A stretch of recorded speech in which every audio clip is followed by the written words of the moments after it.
I never expected a last-minute room shortage at a small-town arts conference to land me in a hotel suite with Jake Callahan, the guy who once borrowed my vacuum and somehow never gave it back. Yet here we are, the hallway of the mountain pine. It smells faintly of pine and lemon polish, and I'm clutching a keycard while Jake chuckles behind me, wheeling his camera bag like it's just another adventure. "You sure you're cool sharing?" he asks, eyebrows raised, voice smooth and familiar. I nod. "You offered, remember?" He flashes a smile, easy and "Yeah, I just didn't think you'd actually say yes." We've been neighbors for over 2 years now across the hall, on the 3rd floor of a quiet apartment building in Asheville. Our friendship started with a fire alarm, evolved into dog-sitting emergencies and late-night porch beers, and somewhere along the way, turned into something quieter but more constant. Jake was the guy who always showed up with jumper cables, the guy who waved with 2 fingers and always remembered how I took my coffee. And for months now, I've been writing and rewriting moments with him in my head. Silent edits, eye contact I held too long. Words I wanted to say, but filed away under not worth the risk. The room at the Mountain Pine Inn is nicer than I expected. 2 queen beds, warm earth-tone decor, a gas fireplace flickering in the corner like something out of a romantic drama. There's even a little balcony overlooking the Blue Ridge foothills. Jake whistles, dropping his bag on the nearest bed.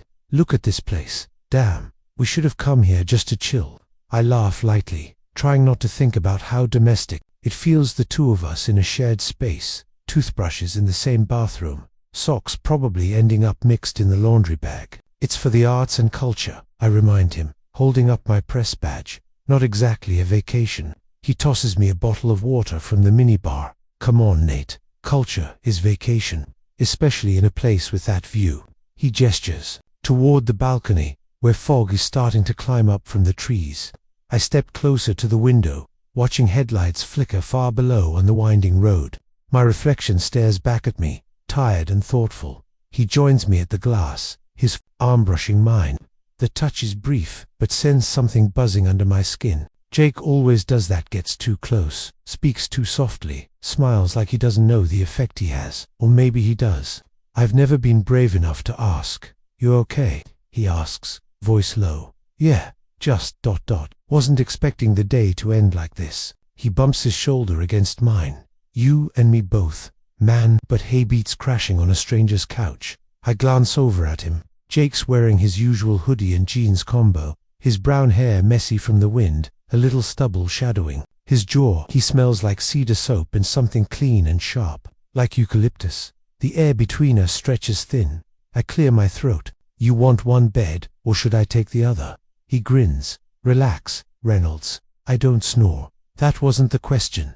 He moves toward the fireplace, dropping onto the couch. "You pick first." I'm easy. I grab the far bed, more out of instinct than strategy. I need distance, space to breathe, space to sort through the quiet, building pressure I've spent months ignoring. While he fiddles with the remote, I unpack my notes for tomorrow's keynote speakers. Asheville's Creative Voices Conference is supposed to be a lightweight assignment, a profile piece on emerging artists. But Jake coming along changed the tone completely.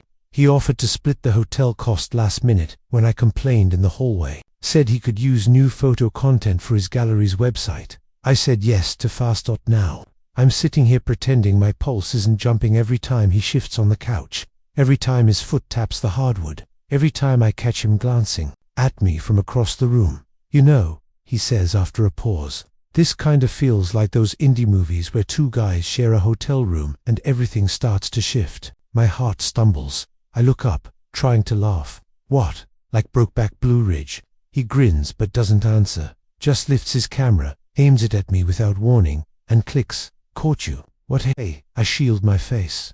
"Too late," he says, checking the screen. "You looked ...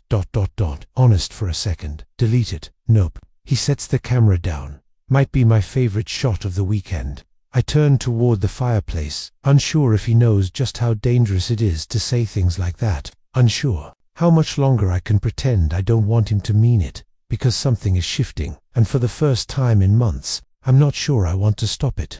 Jake Callahan moved into apartment 3B 2 years ago, right after the landlord painted the hallways a color he claimed was soft sandstone but looked more like old oatmeal. I remember it vividly because Jake arrived with a single suitcase, a second-hand camera slung across his chest, and a six-pack of craft beer he offered as a bribe for borrowing my toolbox. I liked him immediately. Not in the I have a crush way, at least not at first. It was more like noticing a song you hum without realizing, one that slowly starts to mean something when the lyrics finally land.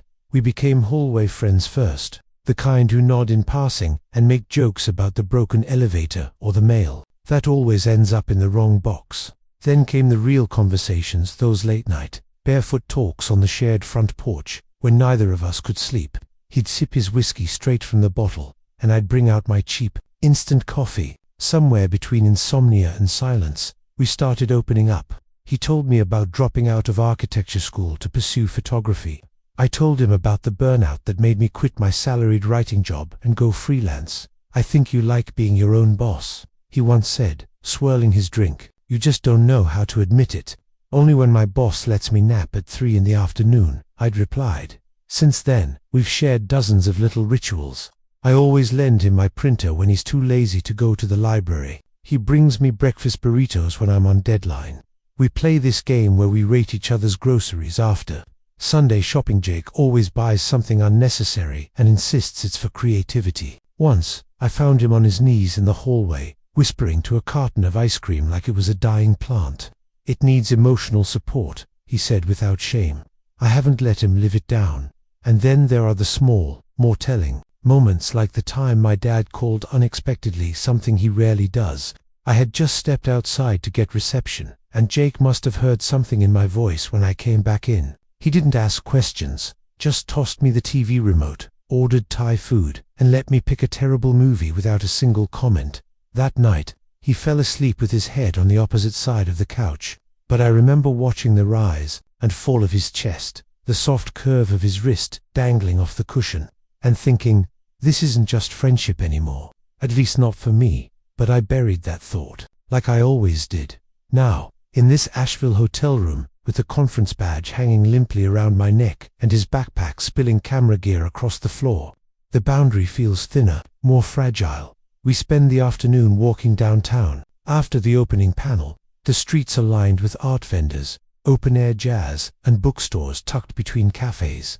Jake snaps photos of everything: non-signs, murals, the silhouette of a dog in a window. He keeps pointing things out to me, saying, you'd write something good about that, or that's got your kind of tone. I laugh, even when he doesn't mean it to be funny. It's just how he talks, like I'm already part of whatever he sees. We grab lunch at a food truck parked beside a converted church. While we eat, he flicks a crumpled receipt at me and challenges me to a contest. Whoever finds the weirdest local souvenir wins. I return with a mug that says I climbed Mount Asheville mentally. He finds a tie-dye bandana that's supposedly blessed by moonlight. You can't prove that, I tell him. Can't disprove it either. He grins. We're idiots, and it feels like freedom. The complication happens back at the hotel. We get caught in a surprise drizzle on the walk back, just enough to soak our jackets and dampen the edge of my notebook. My umbrella's in the car. Jake insists he doesn't believe in them. Rain's just a natural exfoliant, he says, shaking water from his hair like a Labrador retriever. Once in the room, we both head for dry clothes. The problem: I only brought one clean hoodie and old blue pullover from college. Jake packed light, as usual, and his last dry shirt is back at his cousin's place. He shrugs. You mind if I toss him the hoodie? Just don't spill anything on it. That thing's older than my freelance career. He pulls it on, and my brain promptly short-circuits. There's something about seeing him in my clothes that flips a switch, like some unspoken door opens and dares me to look through. It fits him a little snug at the shoulders. He notices my staring and smirks. Looks better on me, huh? Debatable, I mutter. Sitting on the bed before my knees give away how much it does look better on him. He flops next to me, scrolling through his camera. The edge of his knee grazes mine and doesn't move. The room is suddenly warm despite the rain outside. I try to focus on my phone, but every notification looks like his name. I like trips like this, he says casually. Spontaneous, number, pressure. My throat's tight. Yeah, it's nice. He turns slightly toward me, and there's that look, again, like he's searching for something. His eyes linger on mine just a beat longer than normal. Not enough for certainty, but enough for hope. I smile and force myself to stand. I'm gonna grab us both something warm from the lobby cafe. He nods, but I catch the flicker of something in his eyes before I turn, disappointment, or just waiting. Down the elevator, I lean against the railing and exhale like I've been holding my breath all day. Something's coming. I can feel it. Something I'm not sure I can ignore much longer. I blame the Jackson building for everything that happens next. It's Asheville's first steel frame skyscraper and Art Deco spire that locals still call the wedding cake. Jake loves its gargoyles and limestone arches, so when he learns the conference is offering early morning access to the tiny observation deck, he's all in. Sunrise over the Blue Ridge from 12 stories up. He says, eyes bright. You in? I should say no. I need sleep before my afternoon panel. But Jake's smile is an invitation I never managed to refuse. So at 5:40 a.m., we're in the lobby signing liability waivers that basically read, "We're not responsible if the place eats you." The caretaker, a 70-something man named Roy, hands US each, a hard hat and a key. Last elevator, up at 6. I'll unlock again at 8. He says, don't lean on the railings, they're historic. Then he shuffles off, whistling. Jake presses the elevator button. 2 hours of uninterrupted light, he beams. Perfect time to grab those city wake-up shots. Perfect time to be trapped in close quarters with a crush you stubbornly refuse to call a crush. My brain counters. The deck is smaller than I expected, just a narrow wraparound ledge and a cramped mechanical room with dusty windows. The view, though, is magnificent. The Blue Ridge Parkway unspooling through mist, downtown rooftops glowing pink. Jake pulls his camera from its sling. Immediately lost in aperture. Math.I take notes for a travel sidebar while trying not to stare at the way his hoodie rides up each time he adjusts the lens. The morning air is brisk, twisting a lock of his hair across his forehead. Without thinking, I reach out and brush it back. My fingertips linger half a heartbeat longer than necessary. He freezes, surprised, not displeased. My chest thumps. I withdraw my hand, hoping the hard hat hides my burning ears. Thanks, he says softly, but something in his gaze lingers, as if he's filing that touch somewhere important. We circle the ledge. At the west corner, the railing is just waist high. He squats to frame a shot, rising with a satisfied grin. Hold this.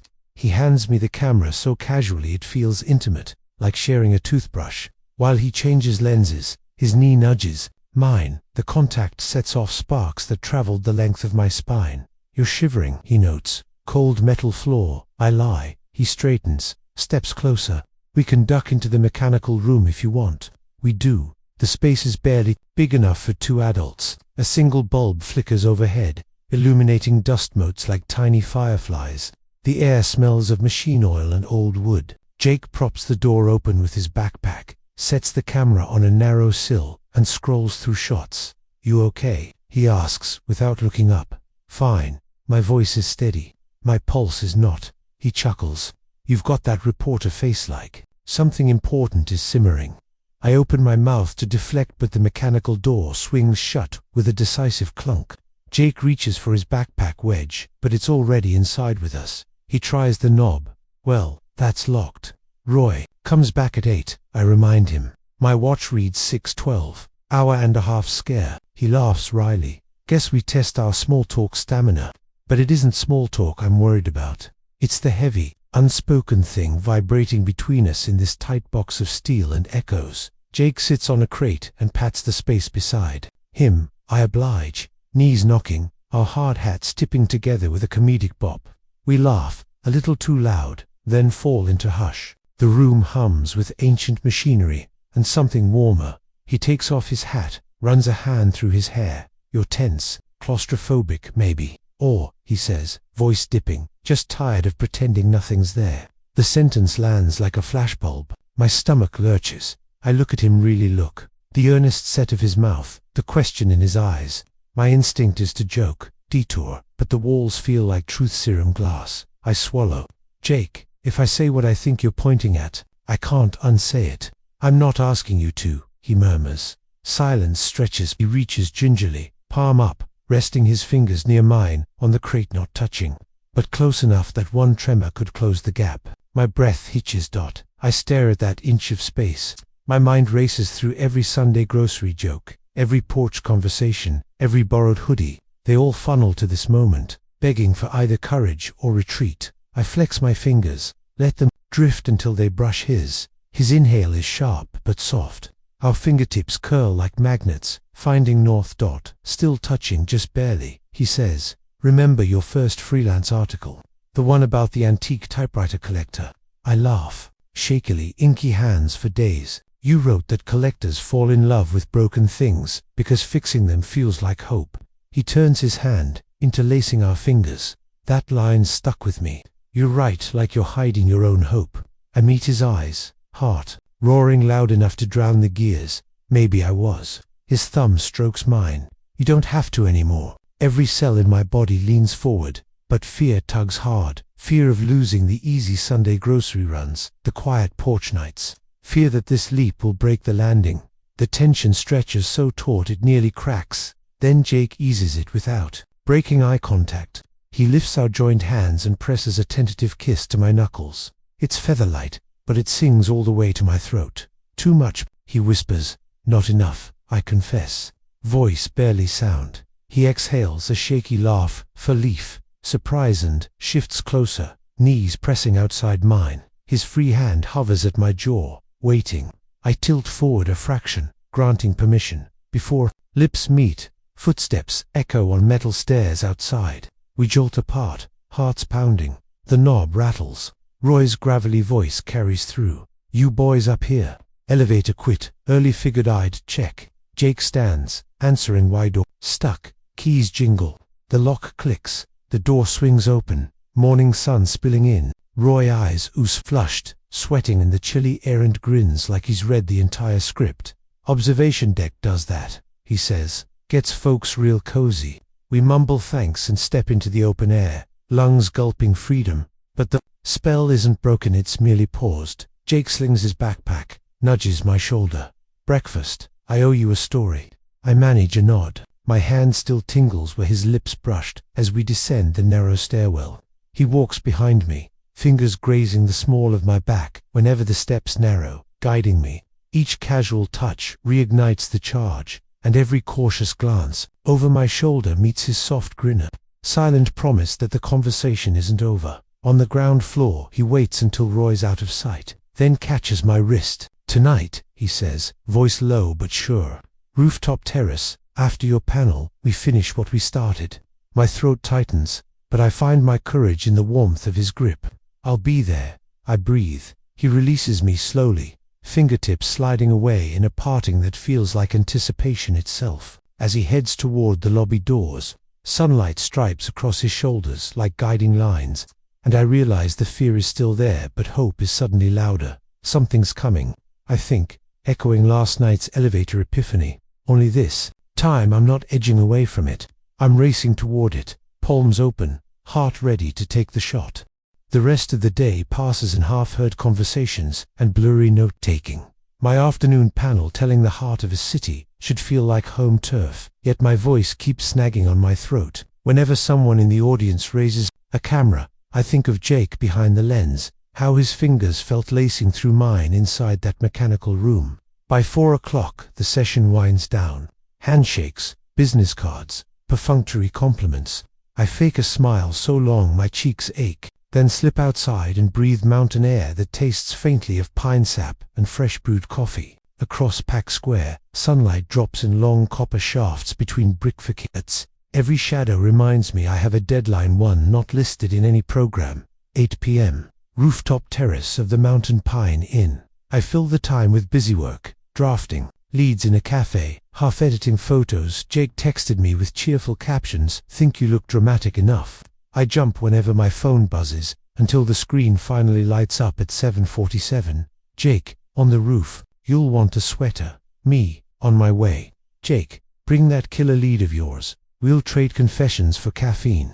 I pocket the phone and take the stairs instead of the elevator 5 flights to burn off nerves. Each landing smells like old varnish and carpet cleaner, conjuring childhood memories of sneaking out after bedtime. When I push open the rooftop door, the first thing I notice is the sky. Twilight purple brushed with tangerine along the horizon. Strings of Edison bulbs zigzag overhead, giving the space a glow that feels halfway to candlelight. Jake stands at the railing, camera at his hip, shoulders caught in amber light. He's swapped my blue hoodie for a flannel shirt. Rolled sleeves reveal the stretch of forearm that derailed my train of thought all afternoon. A thermos and 2 enamel mugs sit on the bistro table beside him.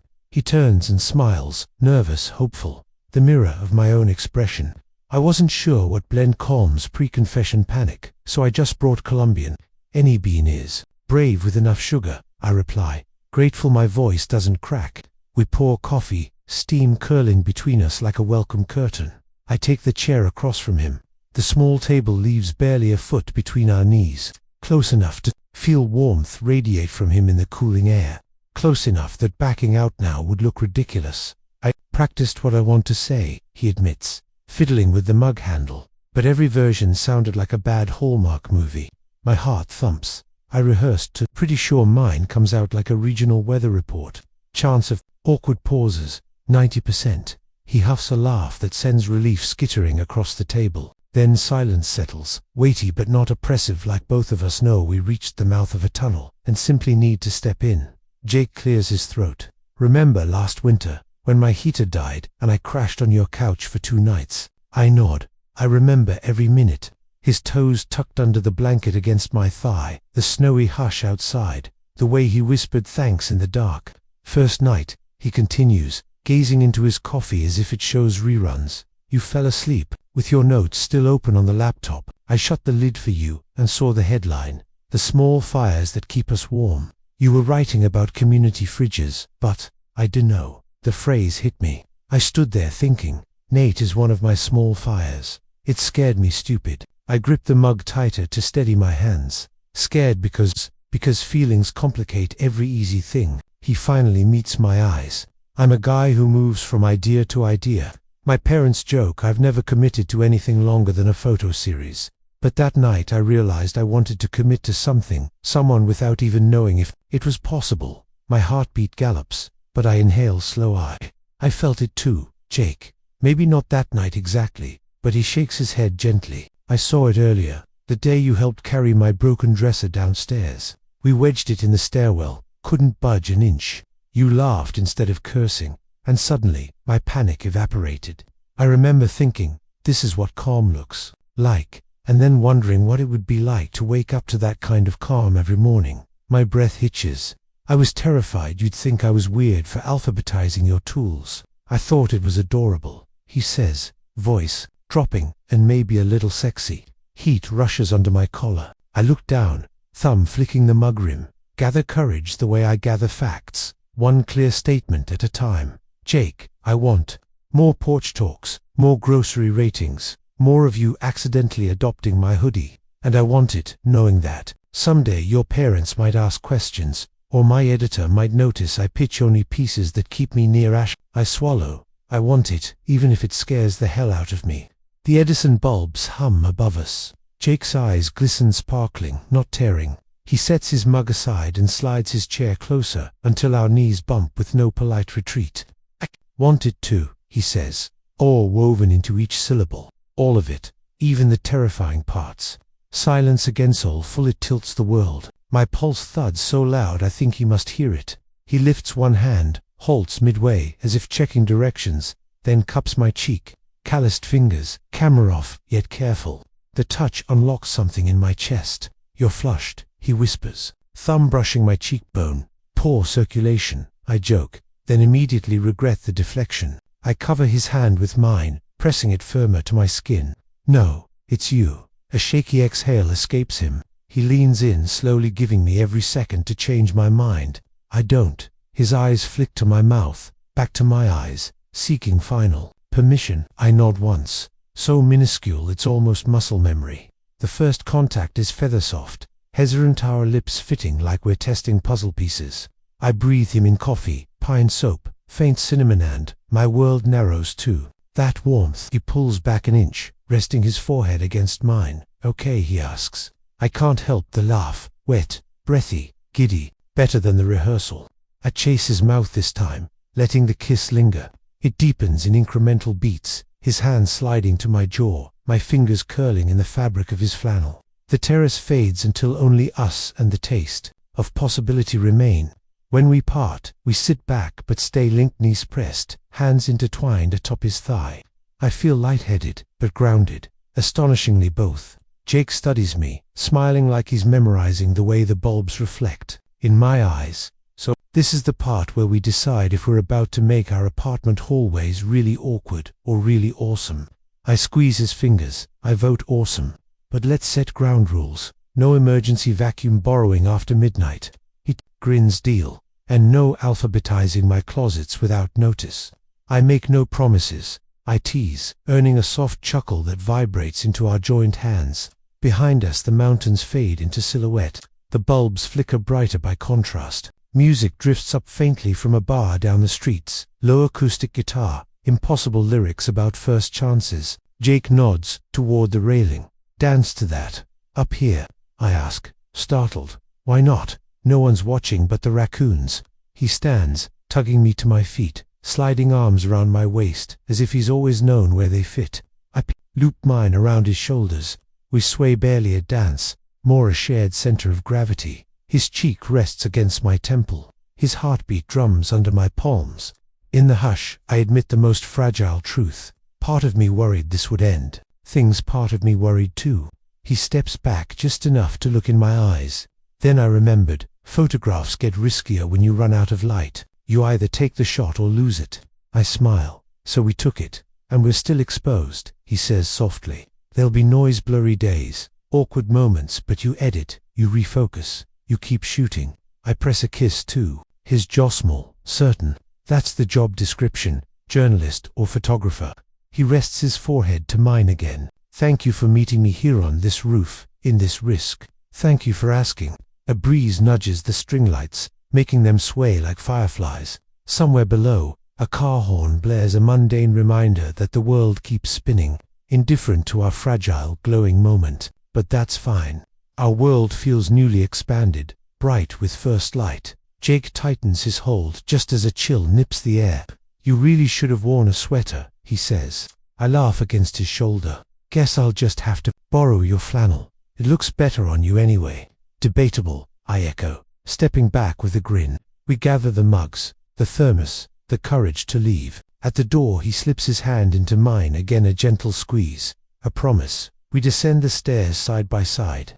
Each landing feels different, like thresholds crossed, like every floor is a new chapter we agreed to write together. Halfway down, he stops, pulls a Sharpie from his pocket, and writes on the inside of the stairwell wall. Jake plus Nate took the shot. He caps the marker, tucks it away. Now it's official. It was official at the kiss, I say. Fair, but graffiti lasts longer. We exchange a secret smile, then continue downward 2 floors, 2 hearts sinking pace, 2 friends who refuse to keep pretending. At the lobby doors he glances sideways. Hungry, I could murder a stack of pancakes. As long as we split them, I answer. He bumps my shoulder. Splitting is the new borrowing. And we step into the Asheville night, city lights blinking on. Possibilities uncurling like jackstraws across the Blue Ridge, dark ready, finally, for whatever edits tomorrow requires. Jake and I return to our shared hotel room sometime after 10, riding the elevator in a hush that feels anything but awkward. There's a subtle current between us now, like the charge between fingers just before they touch. Not uncertain. Or, he kicks off his boots and sinks onto the edge of the bed, stretching like he owns the place. So, he says, tossing me a pillow, now that we've had our rooftop rom-com moment, what's next? Matching tattoos. Adopt a cat. I laugh, dropping the pillow back onto the other bed. Slow down. We haven't even shared a takeout bill yet. Oh, right, he says, mock serious. Step 1, corner pizza. Step 2, survive breakfast without tripping over our feelings. Jake grins and leans back on his elbows. Too late for that. Mine have been sprawled all over this hotel since check-in. His words hit gently, like a hand to the chest. Honest, easy. I settle onto the bed across from him, but it feels too far, too formal now. He seems to sense it too, because a moment later, he kicks off the blanket and sits up, scooting to the foot of my bed. Can I? He asks, nodding at the space beside me. I lift the blanket wordlessly, and he slips in like we've done this 100 times. It's not even about the bed anymore, it's about proximity. Closeness that now has permission. We lie side by side, not quite touching. The silence filled with the soft tick of the wall clock and the occasional car drifting past below. "Did tonight freak you out at all?" Jake asks suddenly, his voice a little quieter. I turn to face him. His silhouette is soft in the dim lamplight, eyes open, but vulnerable in a way I haven't seen before. A little, I admit, but only in the "this is real" way. Not the "run for your life" way. He nods. "Good, because I was scared you'd get cold feet and chalk it up to the altitude." I reach over and link my pinky with his. "I think you're confusing cold feet with cold hands." He laughs, curling his pinky tighter around mine. "You're still shaking?" "No," I say. "I'm buzzing." He's quiet for a moment. I didn't know if this would ruin everything, if we took the step and then realized it was better in theory. "I've had that fear too," I say. "But when you kissed me, it didn't feel theoretical. It felt like finally." Jake exhales, that deep, soul-emptying breath people let out when they've been holding something for too long. "So we're doing this? For real?" "Yeah," I say. "We're doing this." He rolls to face me completely. "Then we should talk about what that looks like." "Now?" "Well, not a 5-year plan." He smirks. "Just tomorrow. Next week. When we go home and we're back to being across-the-hall neighbors who used to pretend not to notice how much they liked each other." I smile. "I don't think I can go back to pretending." "Good," he whispers, "because I'm terrible at subtle. I'll probably end up knocking on your door at midnight just to show you blurry pictures of street art. You already do that." "True, but now I can do it and kiss you after." Heat rises in my chest again, this time easy and warm. I scoot closer until our knees touch under the covers. We take it slow. No pressure, no labels we don't want. Jake nods. "And honesty, even if it's messy." "Agreed." "Also," he adds, grinning, "if you're gonna keep borrowing my hoodies, I'm gonna need a drawer at your place. You've earned half a shelf." I tease. He hums, "Progress." Then he grows quiet, more thoughtful. "What about ... the hard stuff? Telling people, my brother, your coworkers?" "We don't have to rush that," I say gently. "We tell the people who matter when we're ready." Together. His hand finds mine beneath the blanket, fingers fitting perfectly between mine like the lines were drawn that way. Together sounds really good. The room feels smaller now, not in a confined way, but in the way a tent doesn't to meet protected. We lie there for a while, trading stories we already know, just to hear them with new eyes. He tells me again about the photo he took of me the first week we met. I admit that I kept the thank you note he left with his borrowed toolkit because it had a tiny smiley face drawn in the corner. Eventually, he dozes off, one hand still looped around mine. His breath evens out, face slack with peace, and something deep inside me clicks into place. I stare at the ceiling, wide awake but calm, more sure of this than I've been of anything in years. The truth is, I didn't plan for Jake Callahan. I didn't plan for the slow way his friendship would crawl under my skin, or the way his silence sometimes said more than words. I didn't plan for any of this, but sometimes the best stories aren't planned, they're lived, and in this one, I'm not writing alone anymore.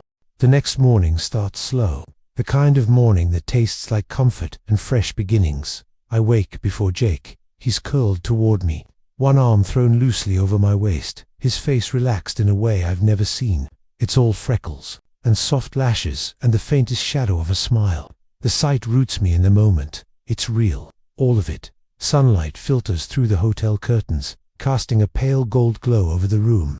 The hum of distant traffic filters in beneath it, grounding me. The world is still turning, but something inside me has shifted. Jake stirs against the pillow. "You staring at me again?" I smile. "Maybe." He peeks at me through one half-open eye. "That's fair.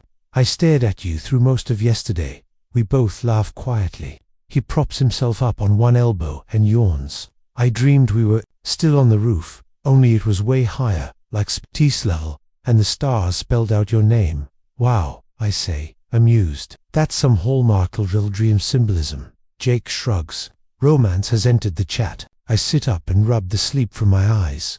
"We've got to check out in an hour. Think you can handle breakfast duty?"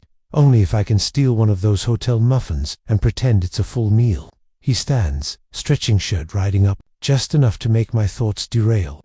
I toss a pillow at him before he catches me staring again. But somewhere beneath the teasing, A more tender moment slips in. Jake goes quiet for a beat, then picks something up off the desk, a folded note, written on the back of the room's notepad. He holds it out. Wrote this last night when you were brushing your teeth. I wasn't sure if I'd give it to you, or just chicken out. I unfold it carefully. The handwriting is messy, but the words are steady. You're the first person who's made me feel like I don't need to keep running. If you ever want to build something steady, start small. Take our time, I'm in.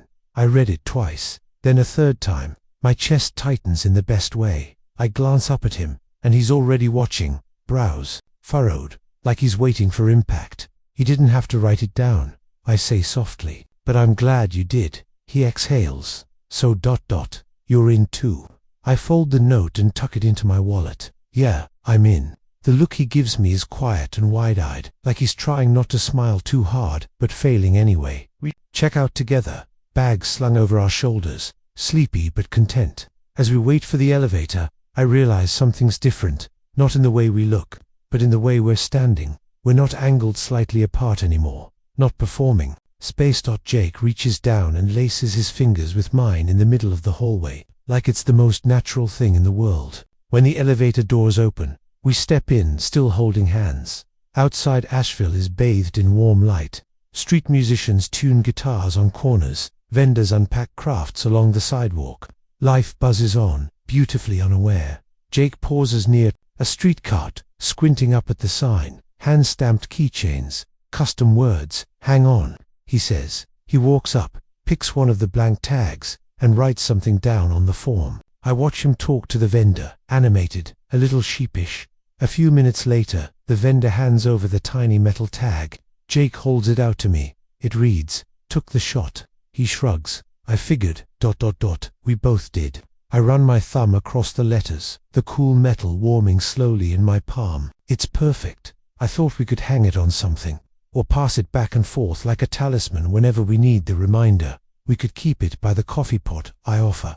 Start the day with a little courage. Jake smiles, like I just handed him the moon. That's dangerously romantic, says the guy dreaming about star-lettered names. We grab coffee from the cart and start walking. We don't have a destination in mind. We just move through the city like it's ours, now shared, familiar. A setting that saw the start of something honest. As we pass a bookstore window, I glance at our reflection. Two guys, side by side, a little tired, a little nervous, but grounded. We look like possibility, not a perfect picture, just the kind you want to keep developing. Jake nudges me. Next week, you still cool with movie night? Only if you pick something better than last time. He fakes offense. Twister is a cinematic masterpiece. Debatable, I say, and we both break into laughter. He slings his arm across my shoulders, tugs me a little closer as we cross the street. I let my head rest against his for a breath. The moment casual and monumental all at once. We don't talk about the future in big, sweeping statements. We don't need to. We're building it in little moments. One shared hoodie, one porch conversation, one kichan, one cup of bad hotel coffee that somehow still tasted like home. And as we disappear into the crowd, his fingers still curled round mine. I know this isn't the end of anything. It's just the beginning. The best stories always start this way.